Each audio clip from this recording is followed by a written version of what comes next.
Good evening, Oriole Nation. Welcome. All righty. We are going to call to the order a regular meeting of Board of Education for the District of North Fond du Lac today, Monday, March 17th at 7:01 p.m. So roll call, Terry, when you're ready. All right, Geckerman. Here. Huck. Here. Humphrey. Here. Matthew. Here. And Yeager. Here. Excellent. And then report out on public notification of meeting. Public notice was posted at the district office, FLC, BAMS, Horseman, and the village. And stand for the pledge of allegiance. Pledge allegiance to the flag of the United States of America and to the republic for which it stands, one nation, under God, indivisible, with liberty and justice for all. All right, our next item on the agenda is the board mission statement and agreements. Dr. Nino, if you'd like to read those. Sure. The board's mission statement is we will develop policy that is representative of our community, set goals, and lead our district by collaborating.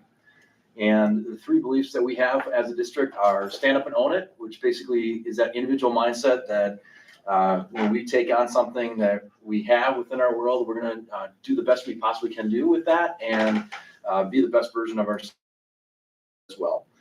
The second one is we are one, and that coming together, collaborating, we're better together than individually. So how might we come together to be the best we can be? And then finally, courage to grow is our third belief. And that's really all about continuous learning and trying to find a little bit more about just something else in that day-to-day so we can get better together as well. All right, thank you. Next item is consent agenda. We have three items listed. The first one is our approval of special meeting minutes from our meeting on March 12th, 2025.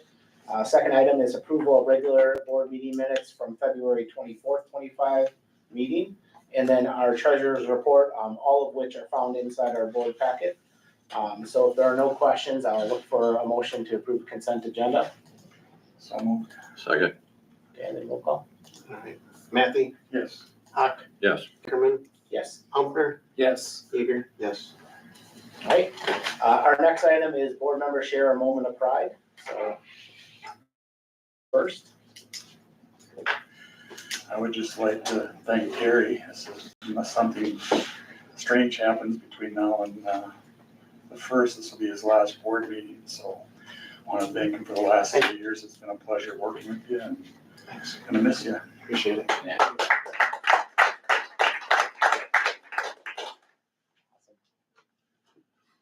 Good, I'll go next. I just have a couple of activities here that call to attention. The middle school wrestling team hosted a WLA in Kewaskum on the 6th. And one of the things that I thought was pretty nice about that is that we had a lot of high school kids that stuck around and watched. A couple did the scoreboards and helped clean up afterwards, so it was kind of nice. Also had the state powerlifting competition on the 7th and 8th, and that was up in Appleton. We had six competitors up there, and I think the highest place was 4th, so that was a nice competition. Just another thing to note is track team has gotten kicked off, and they have their first meet tomorrow. So, yeah. That's quick. I have one that's a little bit different for me, I guess. I talked to a staff member, and I'm not going to mention the names because I didn't get permission to do so as far as names, but our son's a senior. He's in I think it's like a dual credit type program at Moraine Park and here at North Fond du Lac. And he will actually be graduating from college before he graduates from high school this year, come May. So I thought that was pretty awesome and shows the opportunities that we have here for our students. And hopefully we'll be able to continue all those things after the referendum elections. Nice. That's all. Thanks, Steve. Terry, go on. I just wanted to give a big thank you to those that formed the Backpack Buddies group. It's a group of 20 community volunteers led by Ms. Harbath and several of the aides. They pack over 150 bags per week for those that are less fortunate. So just wanted to say thank you to them. Nice. Yeah, and I'm gonna echo what Rick said, so Terry, it's been awesome. It's been a pleasure to work aside you and serve beside you, and you brought a lot of great things to this board that will carry forward, so I appreciate a little over 3 years, right, 3.5 years of service, so thank you for that.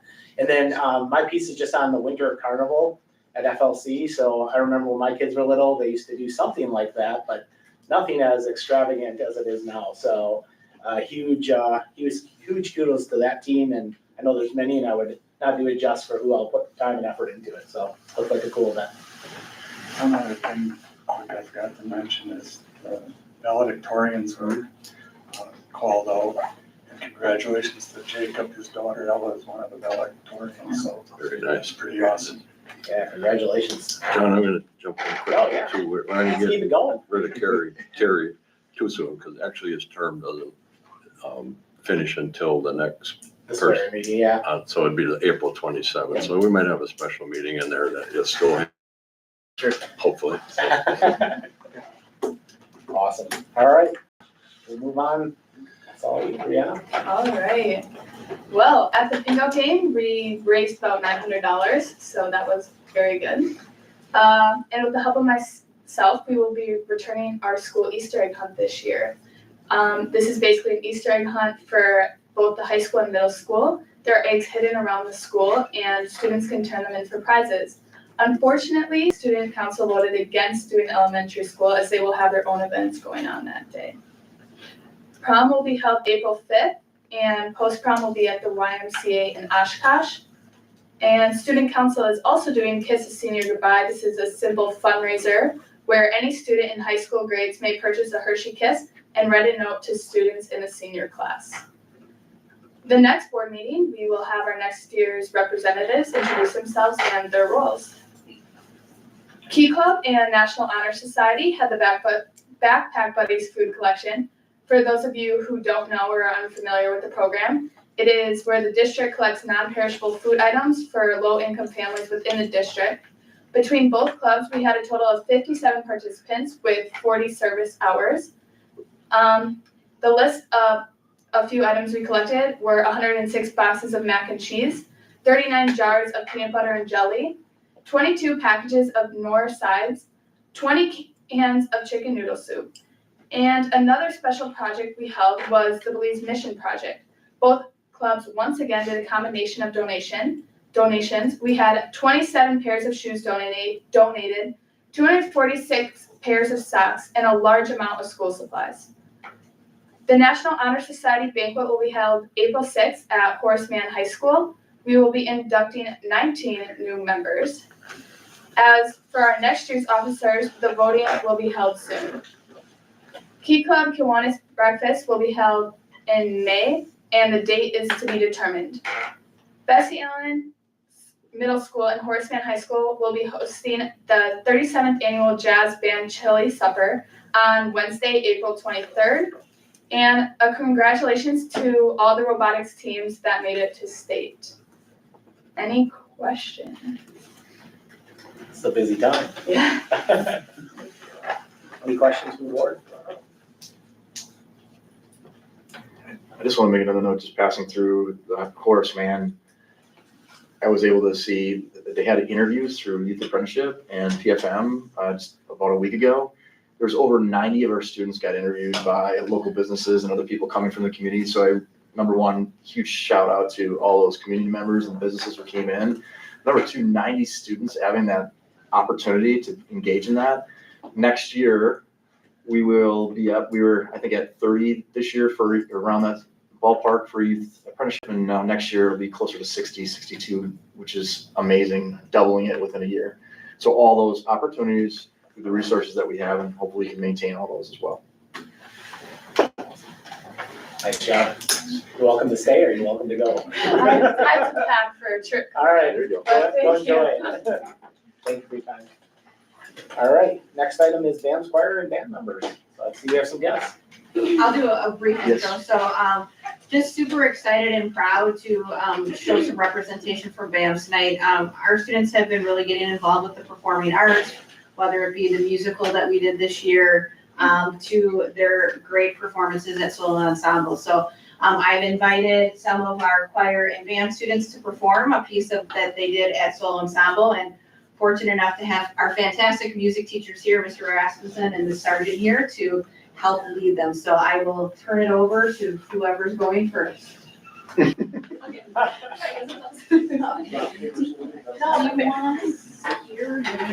Are they good there?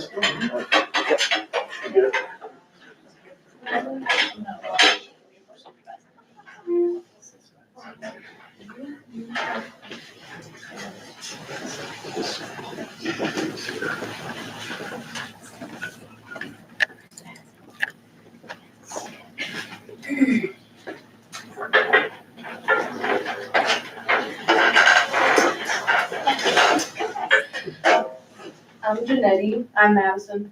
I'm Molly. And I'm Audrey. Today we're playing Beret, composed by Julia Family. This is our first time playing as a quartet together.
Now for Faith, who will be singing for us. We're gonna be over here, so come on.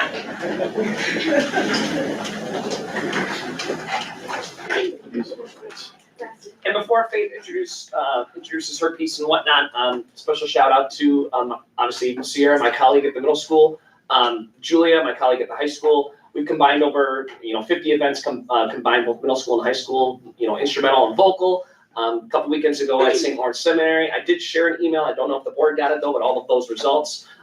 Next year, St. Mary Springs is hosting solo ensemble, so it's gonna be a little closer, but just that exposure, and I know the sergeant can speak to it in a bit too, about a lot of students, it was their first opportunity to get that critique.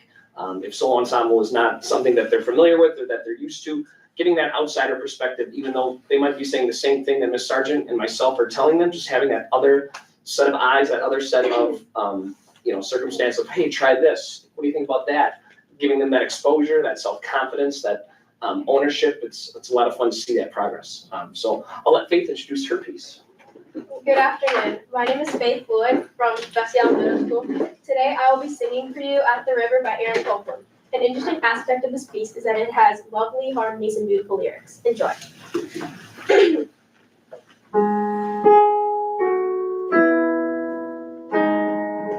Shall we gather by the river?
couple more things.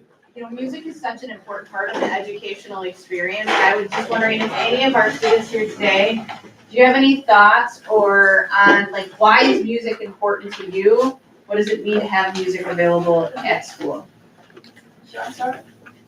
Music is important to me because music has been with me for like my entire life, and hearing people sing always made me happy.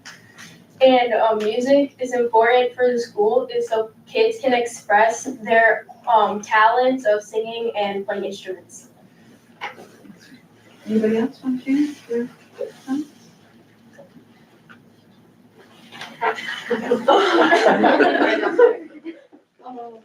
Music is important to me because it's always been like a part of my life, whether it be like just listening to music or like playing instruments or just like singing in the house or whatever. But and music is important to the school because like it can express like I guess like emotion kind of. Like you can put like your emotions into the music and it will make it sound like it's heartfelt.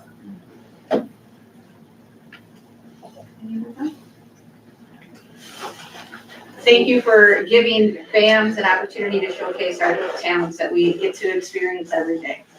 Thank you.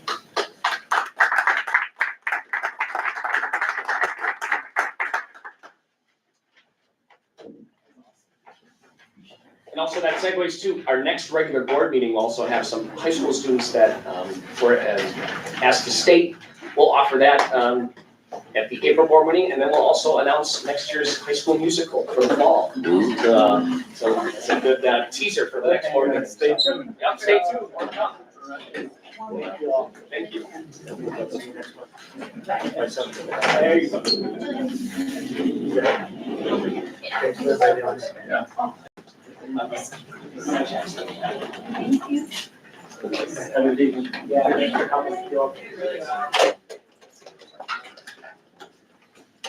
Thank you. All right. That was awesome. All right, our next item is our clerk's report. So Carrie, what do you write? All right, for donations for $1,500 for Quick Trip to backpack buddies. For post-prom, we have several. $500 from Bonneland Credit Union, $100 from Nicole and Gus Garcia, $250 from JF Ahern, $500 from Steve Wertz Builders, $75 from NFDL Police Benevolent, $250 from Flood Homes, $250 from J&H Controls, $100 from Huberty and Associates, $200 from Tim and Molly Hawk, $100 from Stewart's Landscaping, and $200 from Pollock Dairy LLC. And one last donation of Marion Hassman Memorial Music Fund, $17,000 from Bill and Lori Belke. Wow. Thank you to all. Very cool. Thank you to everyone that carried this one through as well. Citizens' comments, we have no one in the room, so we're gonna move on to our next item for superintendent's report. All right, we're gonna flip right into safe and emotional healthy schools. We have two amazing individuals here, two leaders within our district that put a lot of heart and soul into our safety, obviously, as it's a priority for our students and our staff and everyone else. And I'm just gonna turn it over to Brad and Dwayne. Hopefully you all know him. Brad Ranke, social principal here at FLC. Dwayne Hardkoff, principal at high school. Evening, everybody. Thanks for giving us this time. We know how important safety is, and just our team continues to grow and put in a lot of time and effort. And safety is one of those things that every minute it's changing, and you have to be on the ball. And we have a lot of people that are invested in this district. And like I said, it's growing, and that's exciting. But we have a lot of work to do, and just kind of want to keep filling in on where we're at, and where we're heading, and just kind of some of the things that, we have some hopes and dreams, obviously, in terms of what we want to be able to do in terms of our safety of our staff, our community, and our kids. And we'll just kind of going to run through a little bit of what we ran through in February. So we are lucky to have an opportunity occasionally to kind of review some things during a PD day. In February, we went through a few things that we want to make sure that we continue to shore up. Part of our safety stuff is, it's repetitive, but that's how we get good at it. That's how we remember what to do in the event something unfortunately would happen, we have some of that muscle memory ready to go. So part of our safety overview in February was talking a little bit about the immigration update and just some of the changes that we know politically within our United States of America here that we have to adjust to, and just want to be proactive on that in the event that we would ever have anybody come to our building looking for kids or other, that we're all prepared for that and we all have communication on what that is.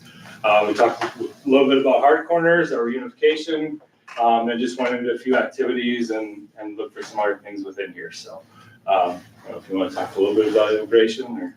Yeah, I mean, just a big piece. I mean, that's a very quickly changing landscape right now, and just making sure we're serving our entire learning community equitably and things like that. And the biggest thing is being transparent with staff too, making them aware, and then also more importantly, as students age, making sure, as you'll see in some of our information, to like providing them that safe learning environment, because what you see on the news and things like that right now can be concerning for a lot of our population right now. So it's making sure they're aware we do have a process, a procedure, things like that, and that as they're trusted adults in a building, we're doing everything within our power to keep them safe and validate them and make them feel as though they're respected members of our learning community. So that's just more so making families aware and staff aware that we do have a process that will follow, all aligned board and district policies and those things. So Yeah, I'm not sure if you know that we've got a policy for those things when people come to us, but it's important to acknowledge that too, especially when we're doing that. We also sent a letter to our staff too, a little bit more. I can share with that later if you want, but it kind of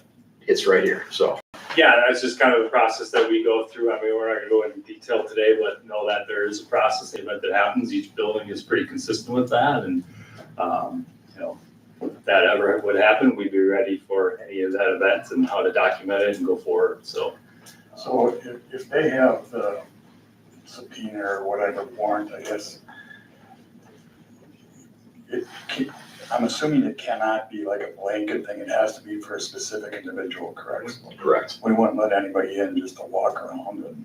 Right, and that's the other thing is, how do we keep the dignity of that child too? So if there was a request, it'd be just like anything else, we'd bring that student down, and then, then they would meet them in the office area. They're not gonna go to the actual like room and, pull the student from that location. Also, most of the times when those individuals are coming in, there's stuff that's going on outside too in the community that aligns with whatever they're doing too. So they let us know, or let the police department know too a little bit more. But if they've got a warrant that's legitimate, then they have that right to like contact. But we have at least a little bit of time to like walk through that and just understand better before just opening the doors and letting people in and making it happen. If we have any question on whether the warrant's legitimate or not, can we get a hold of a lawyer quick enough to get an opinion or? Yeah, there's a couple different places, either legal we could call, or we can call police department, we can call, there's a lot of different run throughs with that. Yeah. Good here? Yep. Okay. Yeah, then we reviewed, I'm sure you've seen before that sticker standing over there kind of by that door. This is from Michelle Gay, who we went to last year, great speaker, in terms of just advocating for all kids and making sure there's a plan in place in the event that we would have an active threat in our buildings, that even our kids as young as K have an understanding of where to go and what to do. So a lot of it is we teach go to the bird, and that is in the event that we would have an active threat within our building and you really don't have any other options or don't know where to go and they are inside, that we at least have a place where kids know that when a teacher would say, go to the bird, they can get to that corner, assess kind of what's going on, and then kind of follow Alice, active threat and Alice drill protocols. So we reviewed a little bit of what that is, just to make sure we had clarity around that. These are in every building in the North Fond du Lac School District. So if you're walking around buildings, you may notice the stickers. That's what those are for. So, yeah, that's just a little bit more on when we use them. Continue to obviously hammer through our emergency response protocols. Again, anywhere you walk in North Fond du Lac School District, you'll see them on the wall. That's who we are. That's what we go by. That's that collaborative language that we continue to work on to make sure that we all understand what each and every one of those protocols means and what your action is to do with that protocol if it's called.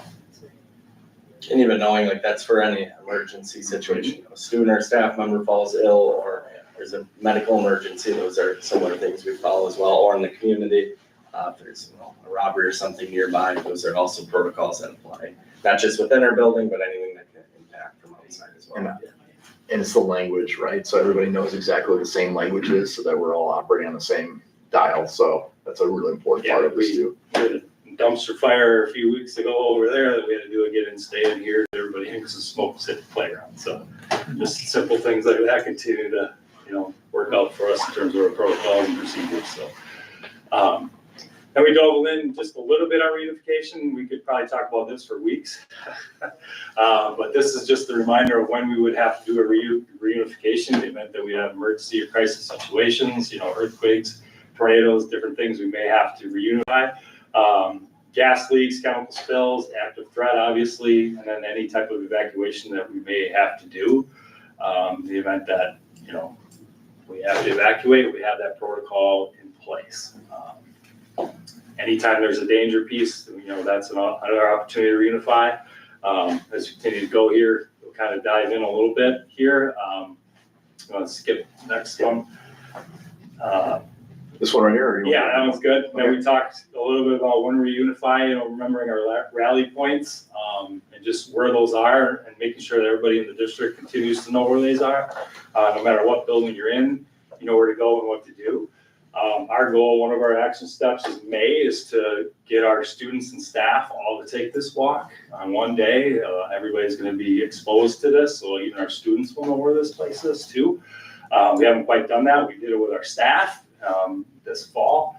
Now we want to include the kids in May, so that would be a big next step for us. What's the importance behind that? I know you all just went to the conference and they were talking about that quite a bit, but more coming back to the practice idea again?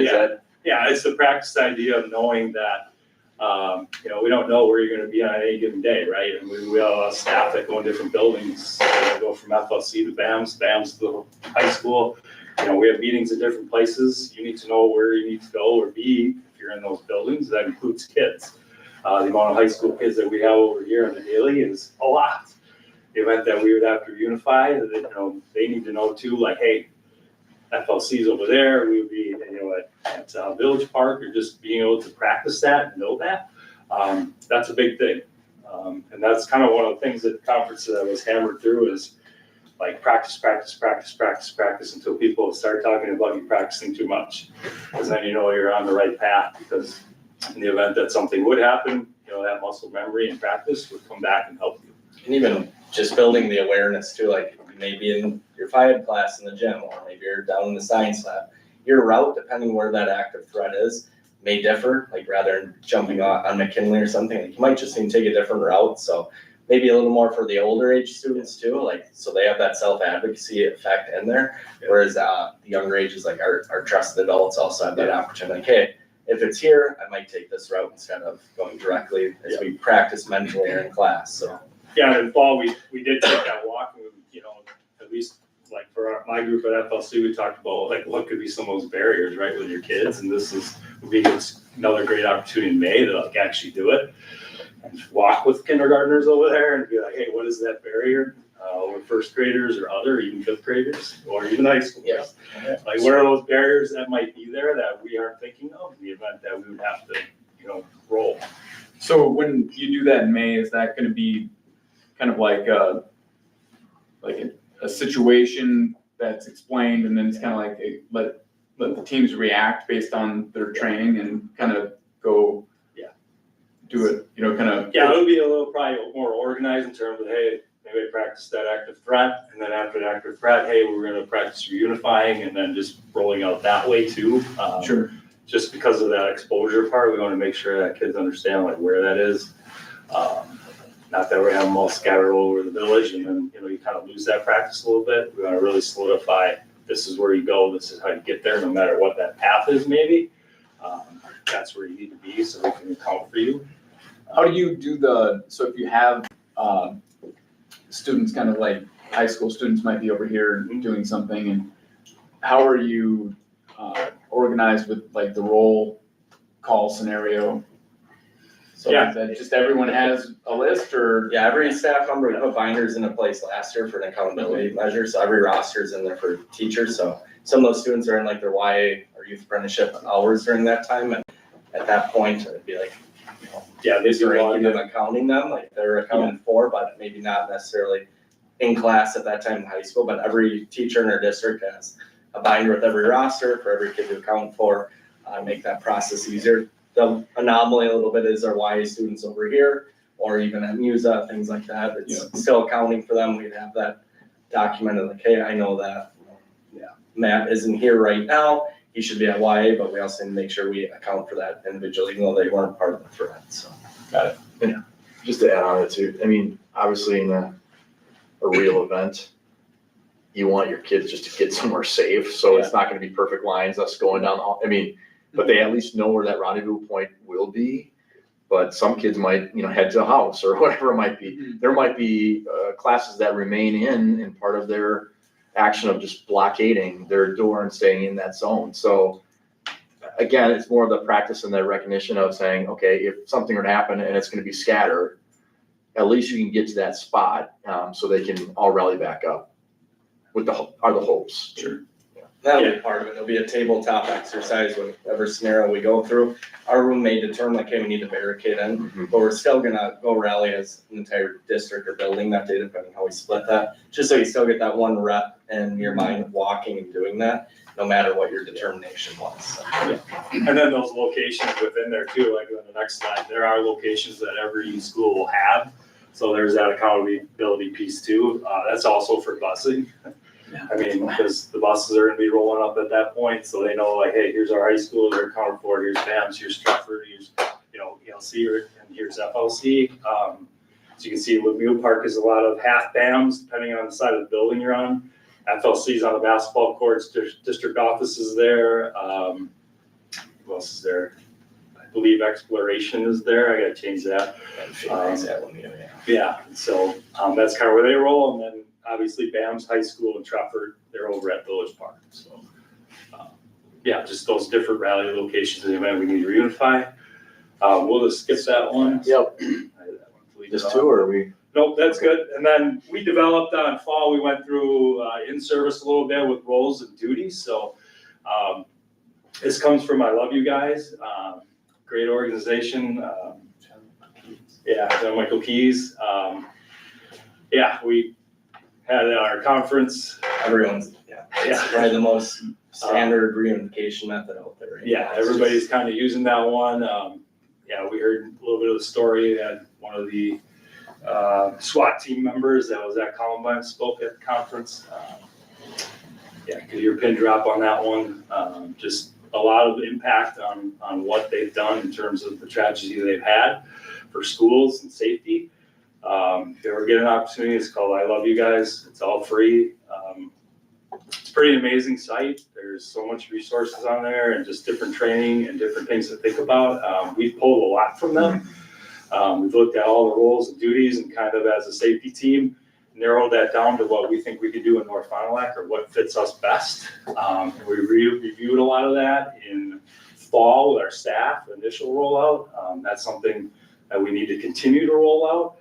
One of those things that we also want to try to drill eventually. We went to a couple, if you want to slip to the next slide. We went to a couple really good ones together, just because reunification is so big, it's a lot. One of them was our roadmap reunification, where we learned how we improve. Howard Swamico, guys from there, did that one. It was really good year just on some of the things that they were doing versus things we are doing. Pretty similar. A lot of validation in what we're doing and trying to put together with what other districts are doing too. The other one was standard reunification method, how we begin as a district. That was a group from DeForest. They just started pretty much this year.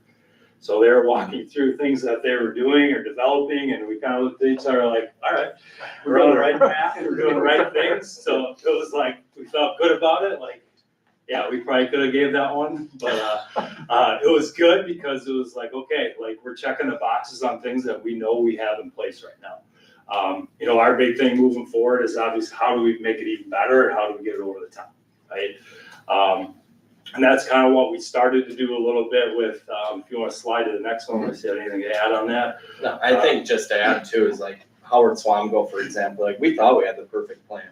And then what was a gas leak that was actually not even accurate. Like it wasn't actually a gas leak, but they still had to reunify and go through that whole process. They said, we just identified so many gaps that day that we didn't anticipate existing, but they're like, you can't plan for. Our safety coordinator was out that day, our principal was on maternity leave. Our other like backup lead there was out sick with a sick child. Like literally the perfect storm happened for them. And then it was a big kind of a moment of panic, like, oof, like, what do we do now? So then they talk about, leveraging like their district office and things like that, where a building principal or assistant principal, like if it is an active threat or crisis situation, odds of us being the ones necessarily responding, pretty slim. It's more so like someone there that's a little more stable at that time in the sense of you're not dealing with that crisis. So just having that plan of, you think everyone's the hero with the cape on in that moment, but the reality is pulling some of that responsibility off with people who are coming in a calmer sense, know the plan that's drilled in, and odds of them being there that day are, almost 100%. So those are just good little takeaways, just for us to continue processing. Big time. And then we always, like I said, continue to review our active threat protocols, the house protocols, and what we do in the event that we would have an active threat, continuing to hammer that home. So we have that in our brains and in our memories. So the event that this would happen. Can I just say one thing? Yeah. This is about empowering our staff too. There's not a wrong way. It's like make an action, take an action. Evacuation is the best thing that you think at that point in time. You got to do it and make it happen. If barricading or locking down is the most important, that's what you do. I just think it's extremely important that we empower people to make the choice at that time, because the last thing is we want them just frozen in the action of what it is. Yeah, a lot of the message at the conference too is like 4 minutes. Like that's the average time you have to wait, 4 minutes before PD or somebody's there. So what do you do in that 4 minutes that's that empowering piece of making that decision. Whether that's, evacuating or barricading or other, that's what it is like 4 minutes. Try to make the best decision you can. So we want to continue to give obviously as much resources and different training that we can with our staff and empower them to make the right call. We trust in everybody to make that right call, and that's why we do PD and certain things to keep talking about it. A couple schools did tabletops. I don't know if you've ever been a part of a tabletop. Just walking through different scenarios and just talking as groups to like really get through some of the nitty gritty, so to speak, of like, what would you do in these circumstances? So we had a lot of just different scenarios, either high school, middle school, or elementary or other, just beforehand, just, different scenarios in there, during, and kind of after, and then walking through some questions with each other, like, hey, what are those initial actions? Who's involved? Who's affected? Who's responsible for responding to the situation? Just, it's things you want to think about before you're in it. Because that's when you start hashing out, hey, what are those things we're missing? What are some of those barriers? What are our strengths? We do have a lot of strengths in this district already in terms of just our buildings and just our practices and just our language in general is a strength. So just a lot of things in there that you start talking through and can kind of hash through as a group. So Another thing we're finalizing too is our plan for extracurriculars as well. So making sure event workers, managers, things like that know protocol, just what is the exit for a fire? Because unfortunately, you have a lot of little kids at basketball games, things like that accidentally even pull the alarm, but we have to evacuate the building until we're given the all clear. So it's making sure they're aware, like, hey, you're gonna exit out of this, or music concert, things like that at the elementary school, just making sure that plan, or baseball, softball, if we get alerted that, we're in a severe weather watch, what door are we actually entering in FLC to come in? I know last spring we had one for soccer, but so what does that look like? Where are we going? And just again, repping as many times as we can, just how to do this to take care of everybody in any situation for that matter. yeah, that'll be, we have stickers going on for all of our exterior doors in spring. As soon as it gets warm, as soon as the doors warm up, those will go on too. So then if you're inside our gym or any gymnasium and there's an exterior door, it'll have a number on it. So like that's the door I can get out. Kind of working through those protocols. So let's see, where are we here? I went through this because I think you kind of walked through. Yeah, we kind of walked through that. Right? Yep. And then one of the things that we started as a safety team was we're kind of at this point of like, we're getting a lot of good things in. We have our protocols, we're updating our crisis manuals, is where are our gaps, right? We constantly talk about where are our gaps, where are our needs. So as a safety team, we kind of developed talk a little bit about, I think it's the first link, and if you want to link on there, you can. Just some of the gaps that we thought we had within our district that we want to try to improve upon. And obviously we have a current state and a desired state that we really want to be in and talk about those things and really, continue to strive for those the best that we can with what resources and different things that we have and trainings and all those different things. But, the big thing here is really looking at like, what are the desired state? How do we get there? But there's always different things that, important considerations that factor into that, right? Like involving our stakeholders. So one of our big things was during our PD is to get our staff in North Fond du Lac to also participate in this, to say, hey, what do you think our gaps are? Because we have 20 some members on our safety team, which is awesome. But we also have a lot of staff that have a lot of good input and they're living it every day that we want to make sure we're not missing anything. So that was an important part for us.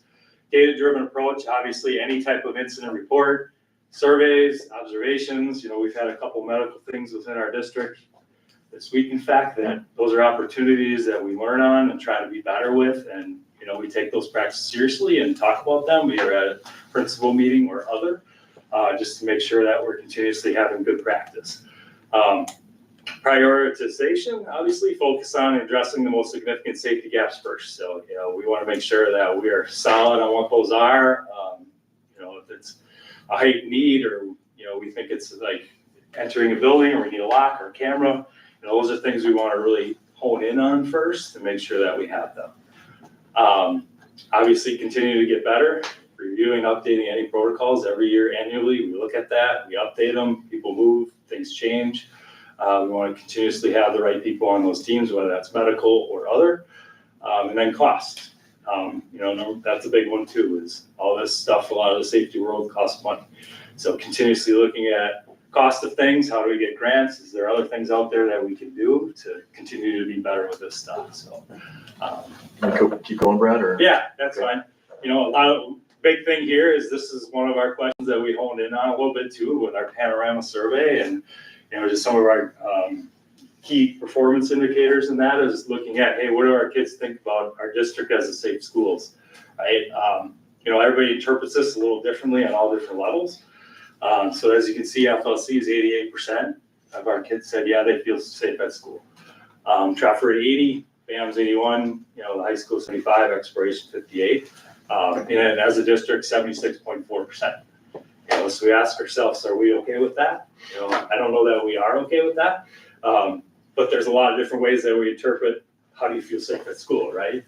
FLC, it might be somebody pushed me down a slide and I don't feel safe that day versus high school, it may be a little bit different. So, part of moving forward is really clearing up that question so we can really get laser-like and focus in on what are those things that don't make you feel safe at school. That'll be a big part of it. Part of that too, I know our counselors at high school, they went to that root cause a little bit. Some of the students who scored that low at the high school, why don't you feel safe at school? And a lot of it was, good in a sense for the school. We found out a lot of those factors are actually from outside of the school.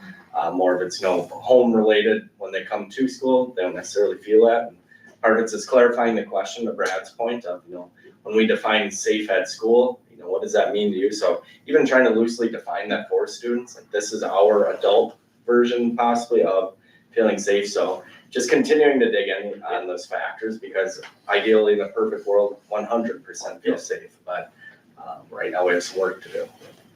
Yeah, these are just some of the gaps that we discovered as a team, safety team. I'm not going to go too far into them, but there's just some physical stuff. There's some safety procedures. We kind of get staff training. We narrowed down. If you scroll down, I added on here in case you have any interest, all the way down. If you wanted students, I added all of the responses from our staff that were collected on our PD day. So the first question is on top a little bit there. What gaps and needs do you feel we have in our safety measures in the district? So all the responses are right here. If you have any interest in reading them, they are here if you need access to this. This helps us move the needle on where we are or what we're missing. So a lot of it, just general summarization, is a lot of doors and locks. That's a big one. The glass is a big one. Just feeling some of those safety concerns and what we can do to help people feel a little more safe in those spaces.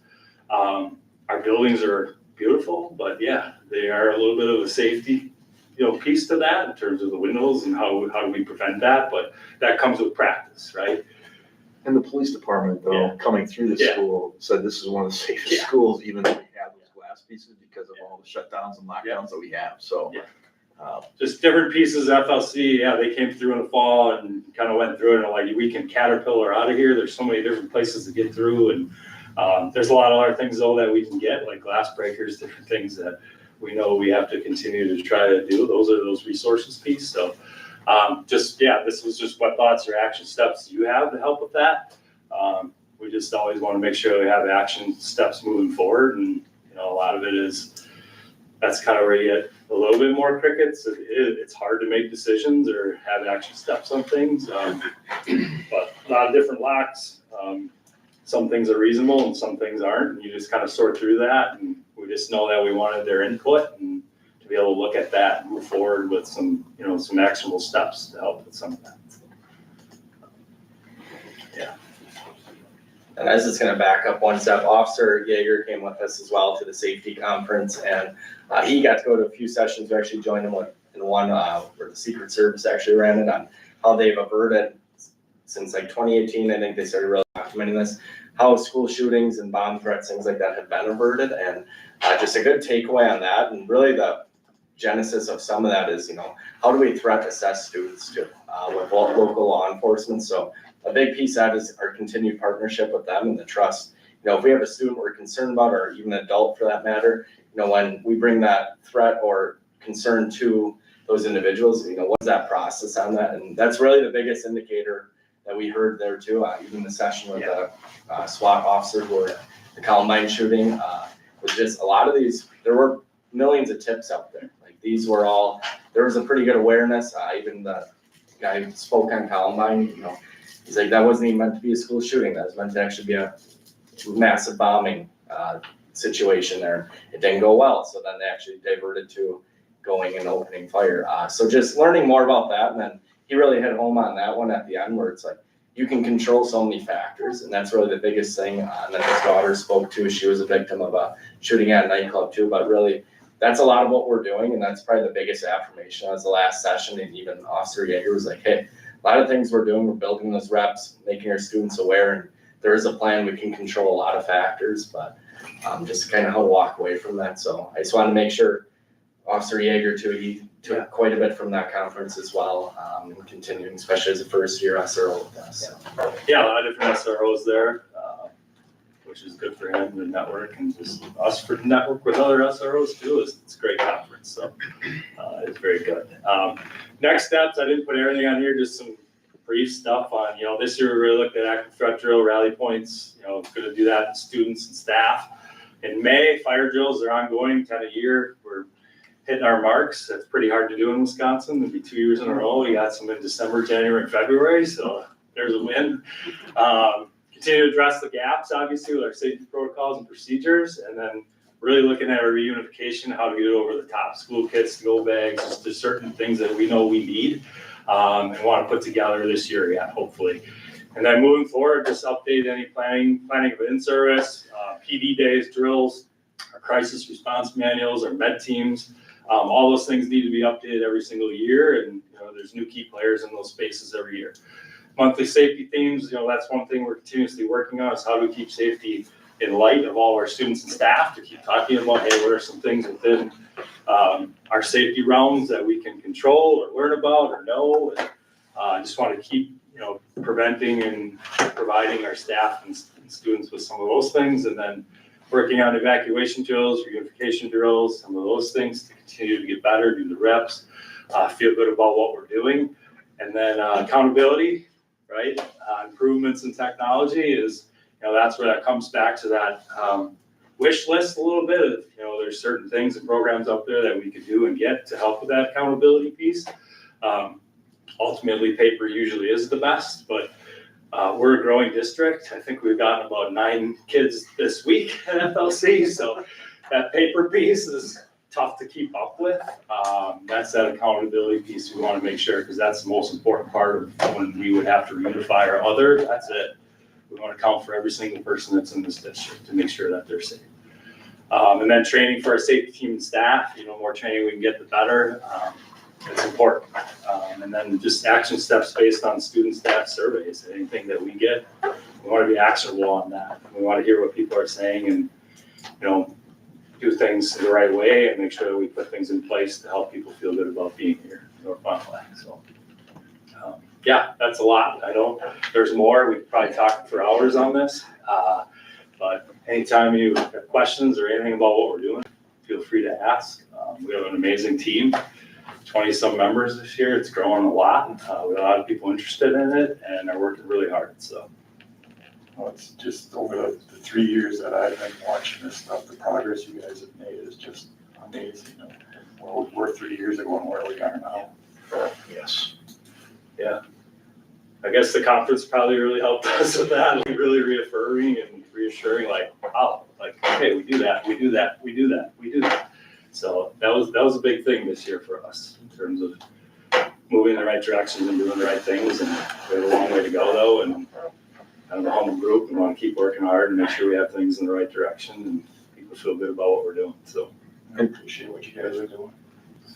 Obviously, when you go into education, this is the last thing you'd ever think about having to do. And going into this 25 years ago plus, the evolution of how far I think at least the systems I've been part of have made it happen. And to your point, Rick, where we've come in just a short period of time. And it's because of these two gentlemen really going at it and keep with it, and sticking to the work and then facilitating the learning with everybody else to a point where, there are stories where educators are in certain situations, kind of like the daughter of that SWAT team person. And we had a situation at the Fox Valley Mall.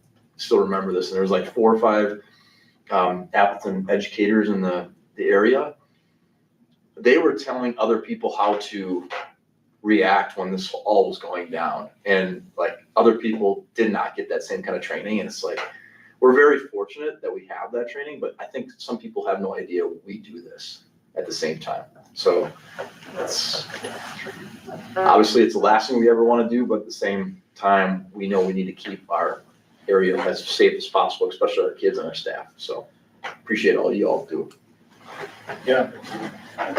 Thanks for sharing. It's the most, what they say at the conference, it's the most work you're ever gonna do and hopefully you never have to. To not use, That's right. Everybody would say that, it's the most work you'll ever do, but hopefully you'll never have to use it. So there's not many things like that, so. All right, well, thank you. Yeah, thank you guys. Yeah, Thanks, thank guys. you very much. Okay. Let's see.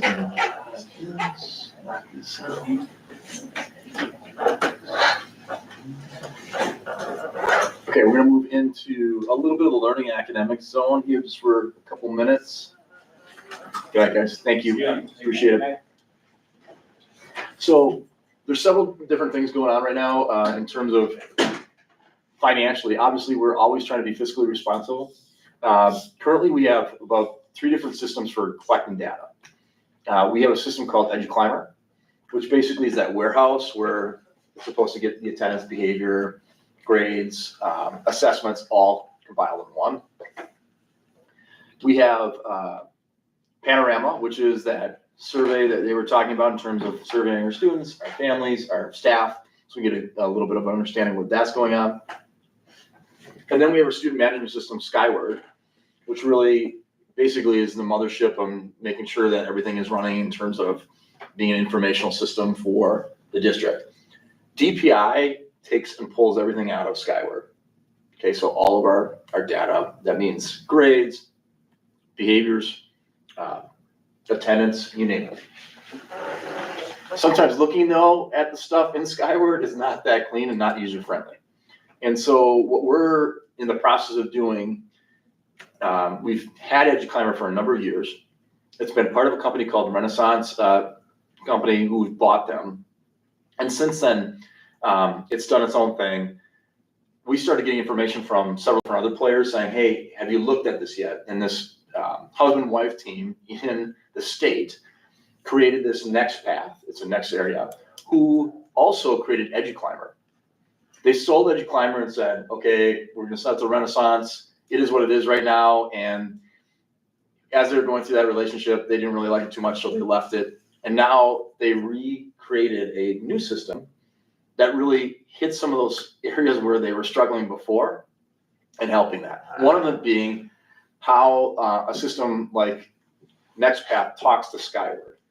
There was like a break in the conversation between the SMS and the actual like data gatherer.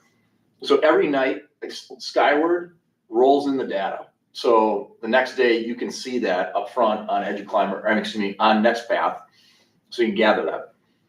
NextPath is cheaper than EduClimber, and NextPath will also do what Panorama is doing right now. So we are in the process of losing Panorama and EduClimber, and we're probably going to save close to $15,000, $16,000 right there.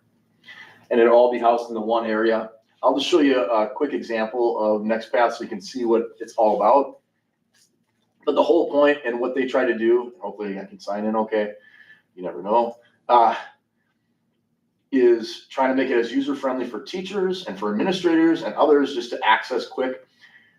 Families will also be able to access this as a dashboard to see where their students are at some point in time. We're not there yet. I'm still playing a lot with this. Here's probably one of the better features though.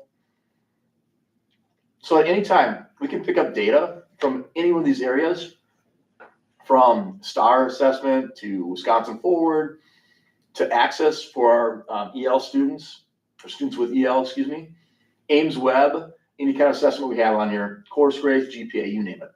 But the bigger things is like, we know how we've brought you all in and like Brad and Carrie come in and say, hey, here's the attendance.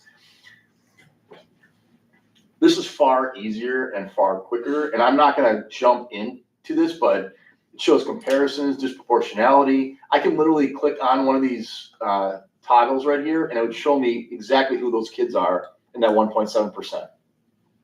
I can also see who is at 70.2% and how many kids are that. And then you can group them. There's everything. I can go into the attributes. So if I just want to look at students with, let's see here, go down a little bit here. Where's that one? Gosh, I'm not going to get that there. Let's just go economically to Spanish. So you can even do that and see that and how that rates across the board. You can also do it versus another thing. So a lot of area to play. Brad loves this because it's actually syncing with Skyward and it's a great little find. You can also put that up as a wall and keep that as a data wall so you can share that with the public or whoever you wanted to. This is another really powerful one.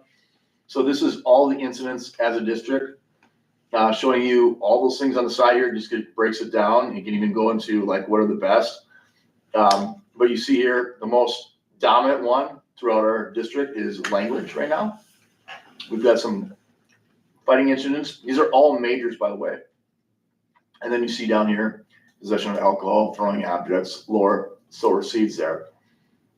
And then you can go by action. So out of school, detention, what would we actually serve for them? Where do the incidents happen? Well, 62% of them happen, or 62 of them happened in classrooms. 14 happened in cafeteria. 13 happened in the restroom. And we could break this down by school all along. And then the cool thing too, I think, these are just where I geek out a little bit, is you can go to the longitudinal report and I can see over the last how many years, like here is 21, 22, 226 majors reported. 22, 23, 192. Last year, 187. And right now we're currently at 125. So some nice little blips of information. They can also, I don't know if I can, this is just another little, like we can start going in and data, but we've got all the kids' faces on here, so they're not just a data point. And then you can go specifically to one of those kids and go right into their dashboard. And on it, you'll see everything from grades to attendance to behavior to how they did for state assessments to how they did on a survey they took about social emotional learning. So everything's packaged really well. Parents have access to their own child's information. Teachers who are intervening or helping out, they can actually message this, to the parents too and the guardians as they're going through here.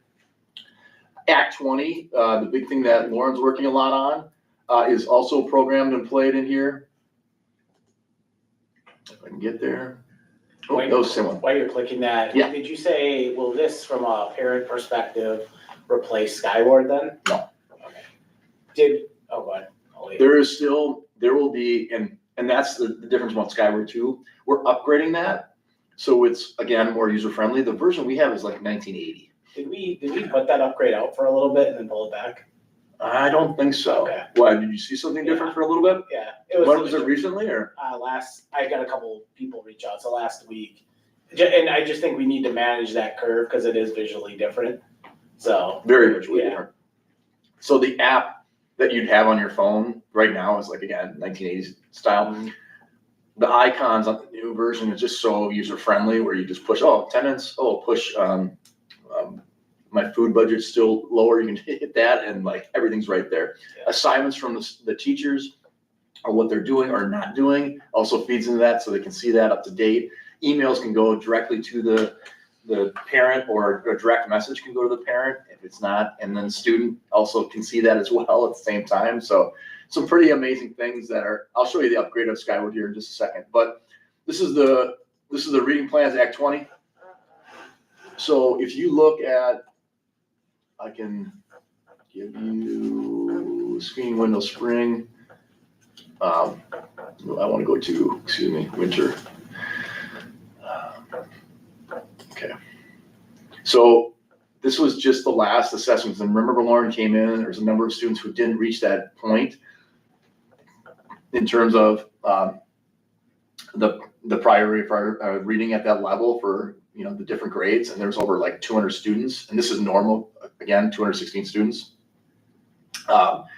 Then you can go into each one of these and check out specifically how those all work, but she's able to document forms through here and templates, and they can send it directly to the families. It's just really clean and efficient, and the two creators have done a really nice job of like making it more efficient for schools. A number of schools in the state of Wisconsin are shifting over to that. The other nice thing is I can call them directly and say, hey, I'm having a difficulty with this one thing. Can you help me out with it? Versus in the other one, it was the big multi-company where you get online and then you'd have to wait for a while and try to figure things out. So we're excited about it. Cheaper, nicer look, everything above. It's a really kind of a nice feature that we're walking into. When does this, are planning on happening? So this will start happening next year. Okay, so, but our principal's already playing with it. We're in the process of Lauren's converting over from EduClimber into, because she's got the heaviest lift with the Act 20 stuff. We also, the other thing too, we had Ames Web, all right? Ames Web was the diagnostics assessment for math, for ELA, for reading, okay, across the board. It is extremely, extremely clunky. It's not easy to handle. Interventions are very difficult to make happen.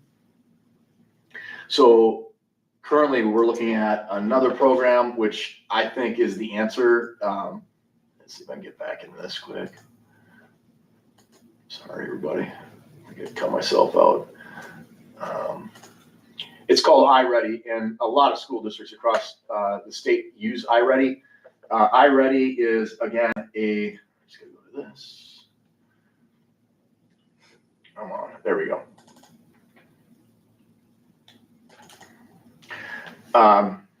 So the reason iReady is so powerful, first of all, it's really clean, people understand it, it's user-friendly. The second thing is as the students like take the assessments and afterwards, a teacher are getting like resources to say like, okay, now what can you do with this? Noting that you did it. Ames Web had nothing of that. You had to come up with your own interventions, come up through the whole thing. So this is a real power platform. We have a number of staff who've used this in the past, but they've also like pushed for it as well. I'm just gonna see if I can grab a quick demo here. Here we go. See if it lets me. And if you'd like, we can have individuals from each of these platforms come in and share more if you really want to dig into it a little bit more. Let's see here. Let's go with. Drop this down. No, come on. Okay, let's go like that. Wisconsin, I think. I don't know if it gives asking me a demo. Enter your class number. I don't know. Whatever before. Okay, maybe I can't do this. I was working this today, so it worked at that point in time, but maybe I'm just out of luck. I can share this with you too, though, and you can, kind of play and navigate if you want. Let's see here if they gave you a little breakdown. This video will orient you as a teacher to where to go and how to find your data so you can get insights into the needs of your class and instructional resources to support every student. When you log in, you have two ways of getting around. The top navigation, where you can access all iReady features, and the dashboard, your quick start home. The dashboard takes you into your most important insights and reports right away. Select the iReady logo from anywhere to arrive right back here. Click the tab that corresponds to what your students are doing in iReady, and you'll see at-a-glance data in real time and links to dive into in-depth reports.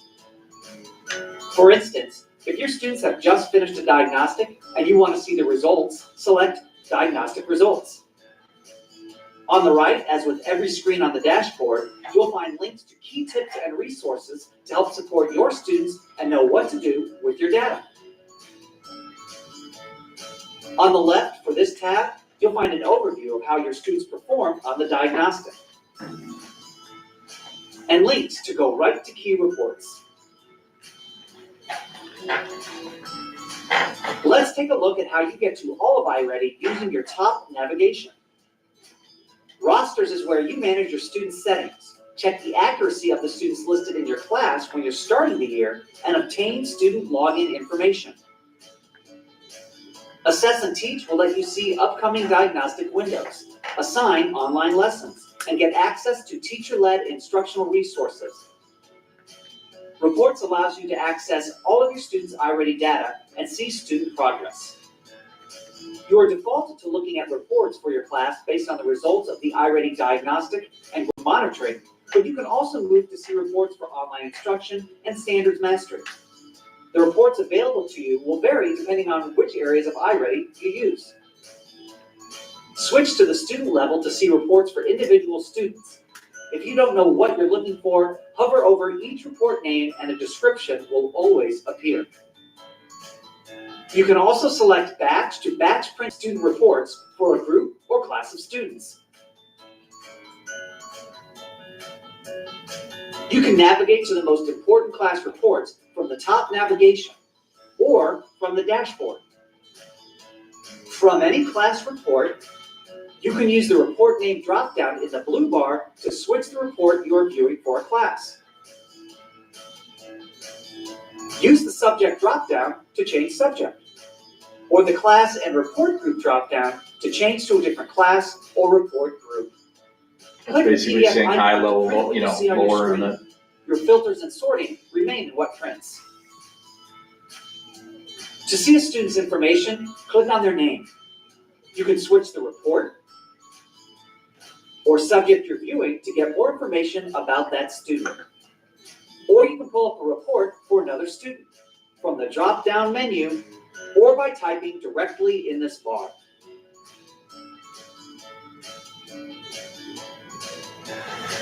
So Need Matt, help from any page, select the question. this is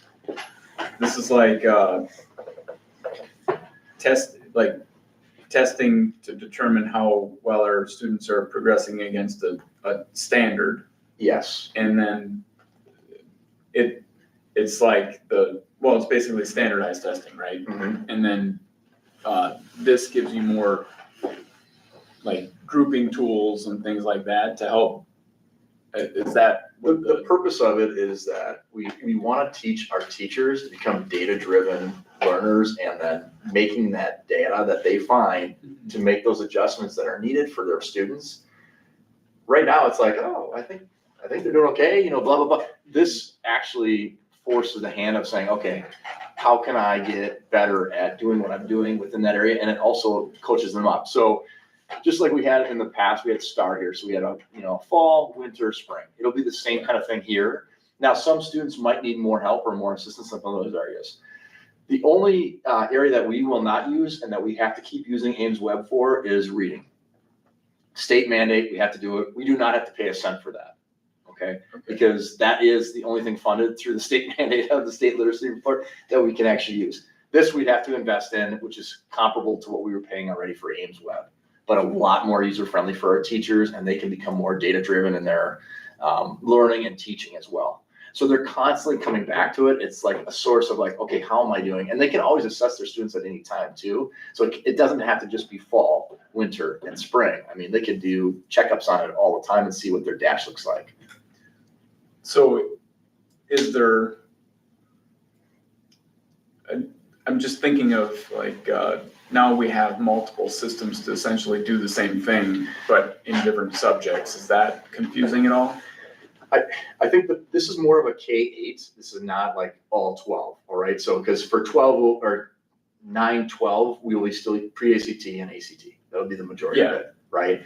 This is more of that level. Now, with the next path that we can flood this information into that as well. Okay. So then it's all in one pocket if we wanted to. The reason why iReady is kind of nice is it will give them it'll give staff, like, okay, students performing at this level, here are some resources that you can possibly use to show differentiation within your classroom or something like that. So they'll actually start giving them ideas, and that's a different thing than they've ever had. Usually it's come up with it and figure out those things, but at least it's coaching you up on actual visible learning that's research-based that will produce better learning in the classroom. Okay, so the standardized testing can help you identify gaps, but then iReady is actually helping you fill them as well. Correct. Okay. Yeah. And then as a grade level, you can use that too in your groups, your intervention, all those other things. They can see it right out in front. They can have conversations together. They can even calibrate together off of that as well. So that's the power of it. The bigger school districts have been using this for many years, and it's if you can do it well, it's great. But you have to be really data driven too as a district. And if we're going to increase achievement scores, we have to be. We have to relearn how we're doing our learning. So, and I would say FLC is closer than anybody in that right now in terms of their learning, and the others will reach that at some point, but it's just because of the platforms they've been using for the last couple of years. Gotcha. So that's those two. And then I think I can try to find a Skyward thing quickly here. Let me just grab something. Might be in. I'm just trying to see. Let's go to Google Classroom. I don't know if you know that this is just so you all can understand. We also model the learning too for even our leaders. So these are all my classrooms for everybody. Like the safety team was just in here, and so I go to safety team and I have a record of like the ongoing things that were going on throughout the whole time. I can communicate to anybody on that team at any time. I can send them an assignment. They can do the assignments, all that jazz. So I have stuff for like our district leadership team, our team Beyonce is our strategic planning team. Here's our principal team. So I can go back to any of those sessions that we had before, kind of knocking back. I want to kind of look at this one. And our agenda, this is our agendas. These are level 10 agendas. We use it from our EOS or entrepreneurship operating systems point of view. And a level 10 is based upon, I think I got them at the bottom, maybe if it loads here quickly. Oh, there we go.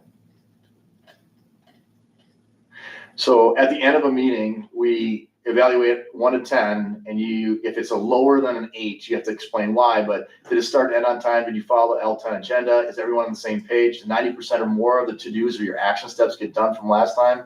And did you solve the most important issues?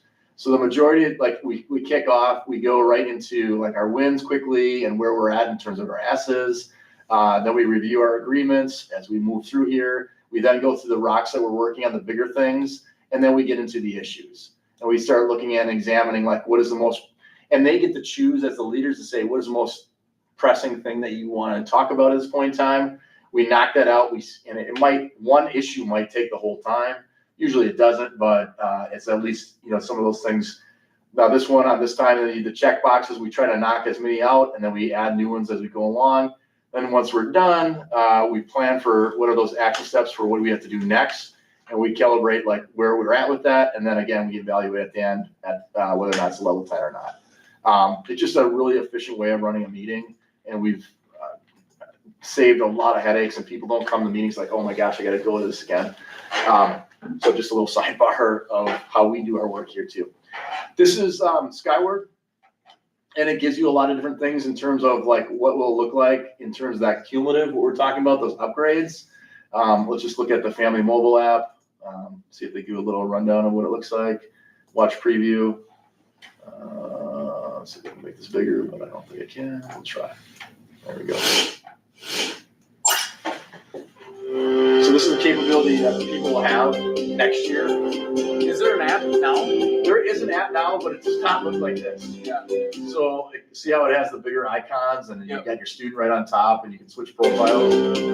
Just really easy. Something so much easier for you get your fees, whether or not you hit them for lunch count. I can turn this down a little bit. Sorry. Calendars, you can see when they're taking quizzes, when the kids are doing things, what they're getting currently in grades, homework, where that's happening, to events that are coming up, all locked in on that one spot for, parents to have access to if they want to. Again, we've had Skyward, we just haven't had this new interface. This new interface is going to be, the old system is going to go out in 2 years.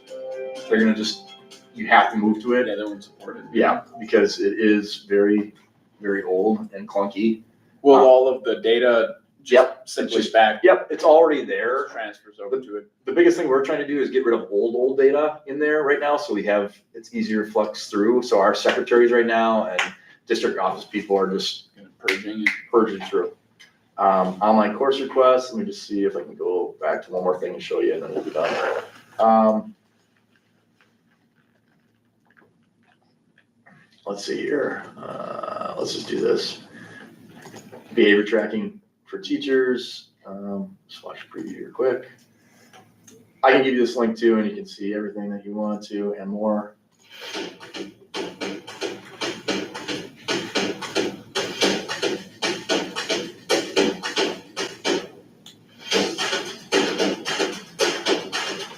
So every one of our instances has a code, right? And it has certain specific to it. So dropping that in, and then an easy click to your family so they can see it right on the dash too as well. If they're tardy or if they're late or if they're not showing up for school or class, they can send it out.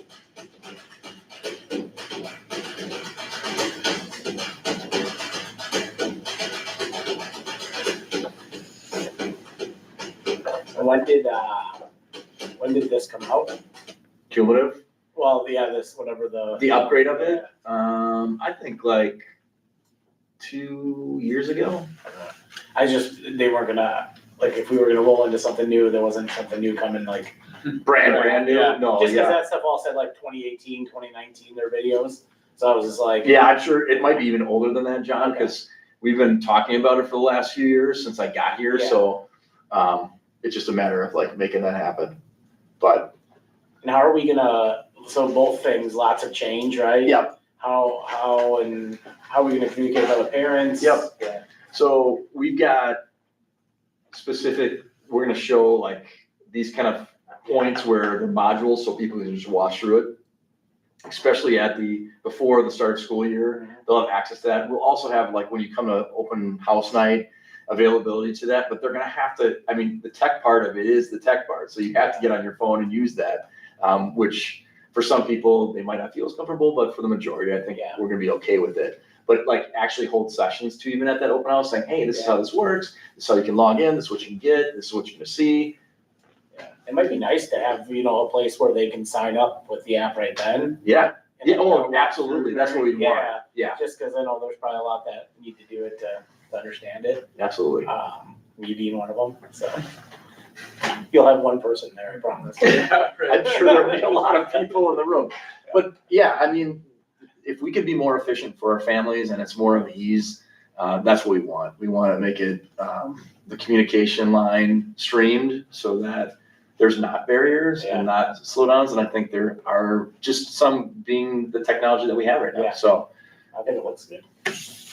So those are just some updates. I can bring people in if you want to like really dive in more from any of these players. They're more than willing to come in and talk to you. But it's just depending on if you want to know more and learn more. Well, on the one that showed the first, the teacher-driven one. Yeah. Will that bring in all the old data that we have? Yes, everything. So we've already transferred all of that in as well. I guess my personal preference would be to wait till it's in and have some teachers who are actually using it. Yeah. Yep. Show us how they're using it. Awesome. This also helps with our path, like our 3-year course. And I'm not getting into that tonight, but we met with a player from CISA 6 on Friday, just as a leadership team.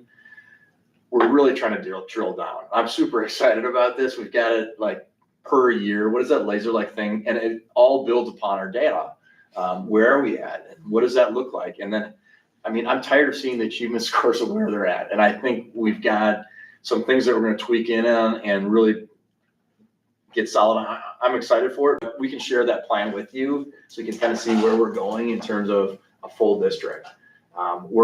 We're in draft phases right now, but it should be done by the end of the year, which is also exciting too. If we wanted to share that with staff, they could see it then, like here's all of next year, like what we're doing and how we're doing.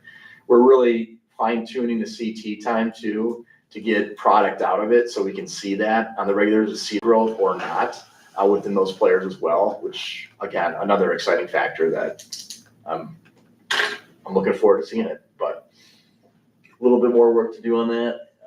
But that's just some updates in the academic and learning zone. Okay. I think I can close out on most of this stuff.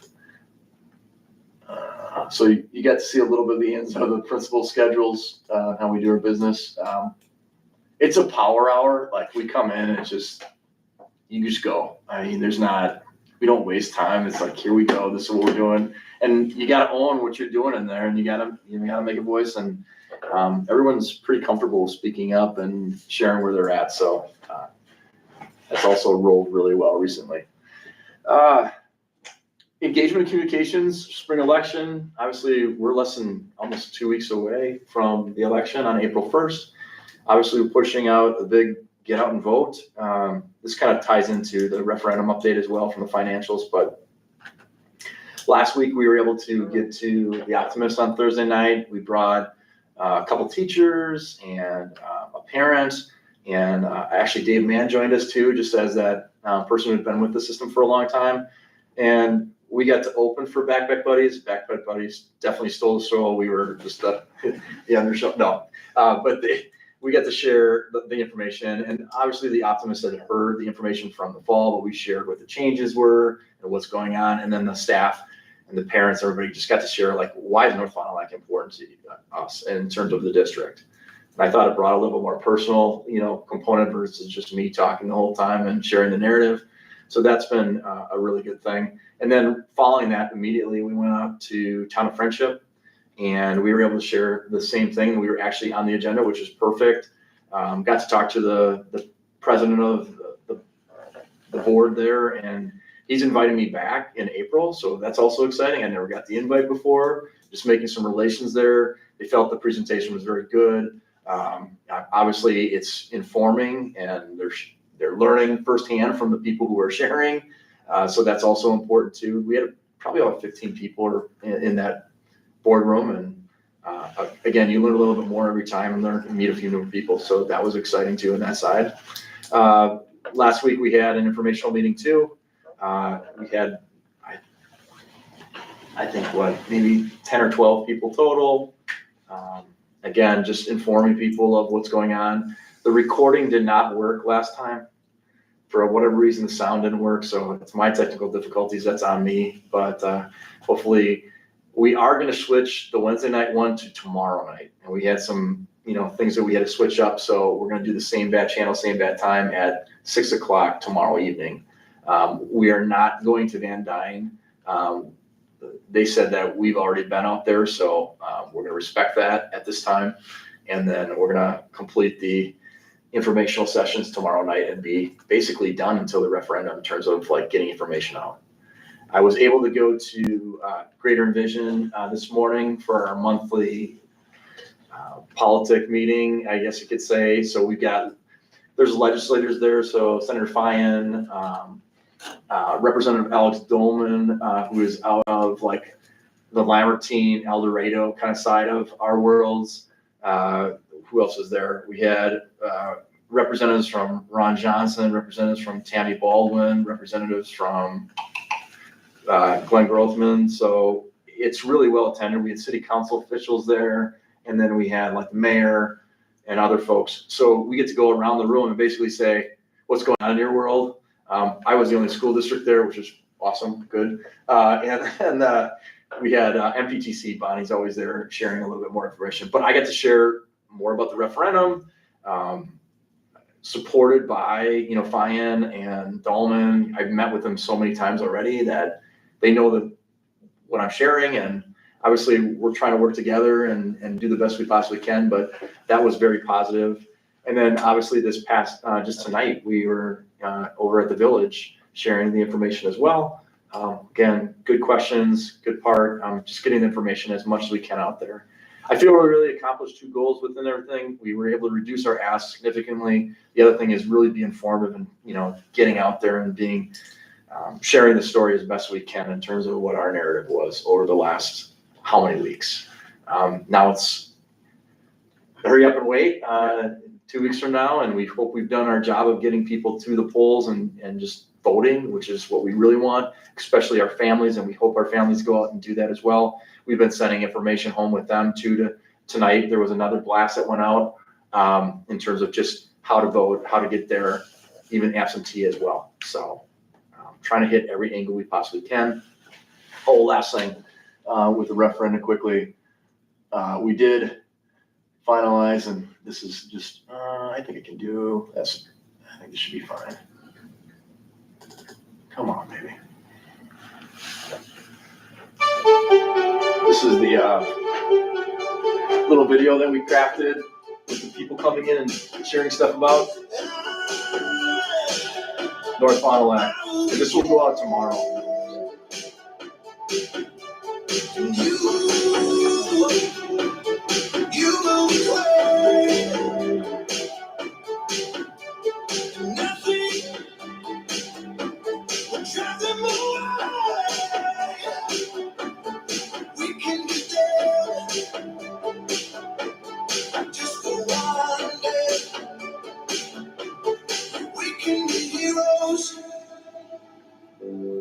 Just for one day.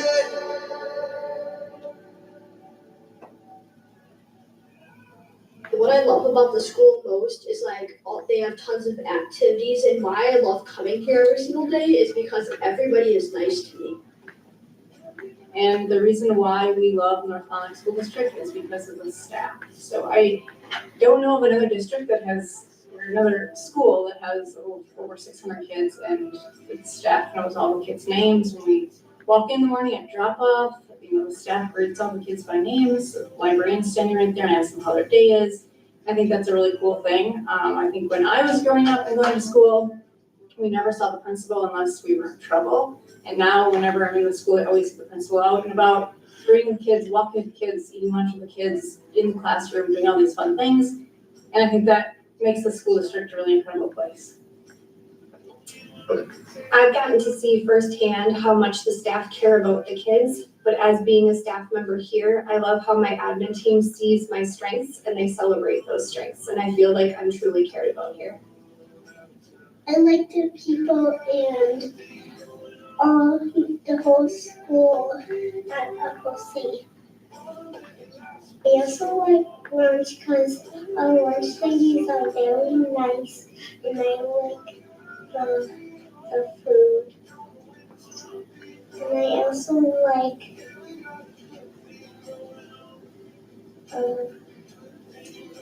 math because I like workplaces, and if I put a card into a workplace and someone put it right next to me, we get to play together. It is a place that we've always felt welcomed. When we decided we wanted to create a family, we knew that we would want to live in the North Fond du Lac School District.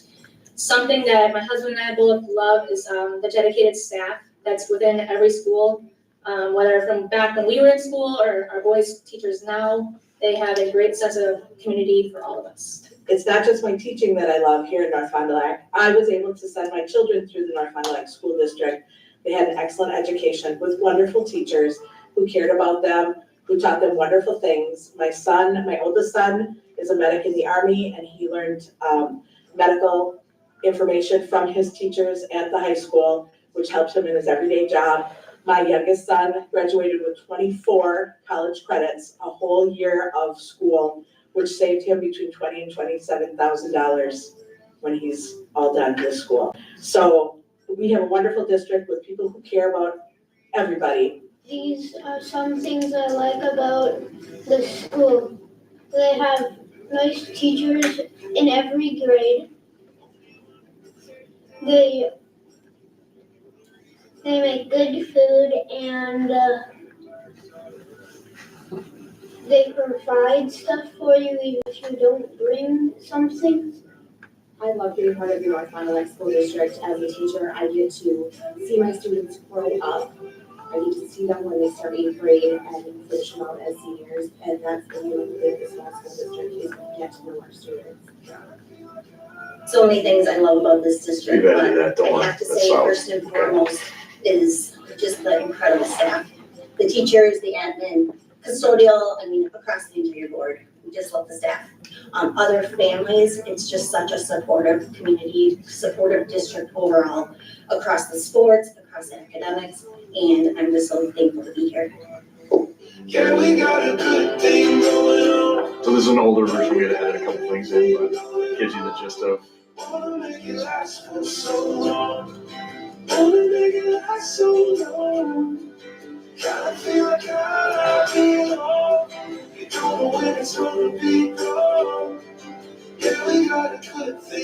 is that going out? Is it just on the website or?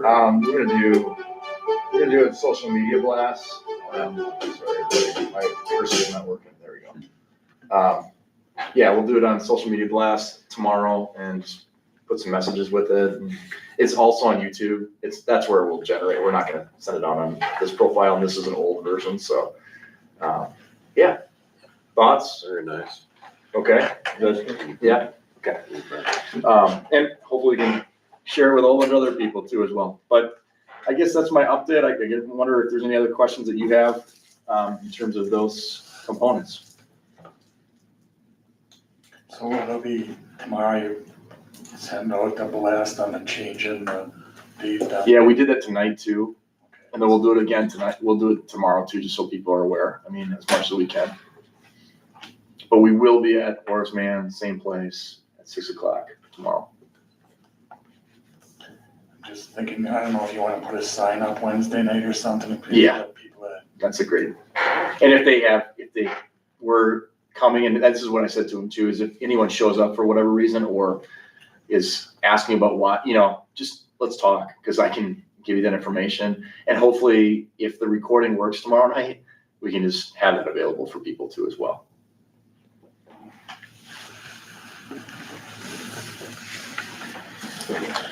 All right, is that everything? Yes. Oh, one last thing. Again, I know you all honor Terry, and we're still like one away or so from that, but I just want to say on behalf of the district and our staff and our students, and anybody who can come in and serve and be part of our community and really doing it for the best of kids, like we're just truly, truly grateful for all you've given back. So appreciate it, and it's a little card for you. And obviously we wish you the best, but don't be a stranger. I won't. Make sure you're not going anywhere. Well, and show up once in a while for citizen comments. I like that, we welcome that. Yeah. Thank you, everybody. It was a great experience, really. I mean, it was awesome. I learned a lot, and very glad I went through with it and got into this because it was awesome. Really, and the group of you guys, excuse me, I have no doubt that you guys are going to carry this forward, and we're going to pass this referendum. I know it, so I'm confident in that. So really, with all the hard work from everybody, I said to John a few months ago, like, I think as a group, whenever you get into something like this and you get into a board or whatever and you do leave, you just hope that you left it better than when you started it. And I think with the help of everybody here, this group, I think when I'm ending here is better than when I got onto the board. So that's compliments to you guys for sure. So yeah. You're a big So part thank of you. it. So Yeah, thank you. Appreciate you. Awesome. Thank you. Thank you, Terry. Yeah. I don't want to adjourn the meeting. All right, meeting is adjourned as of, right now, 8:37. Good night, Oriole Nation.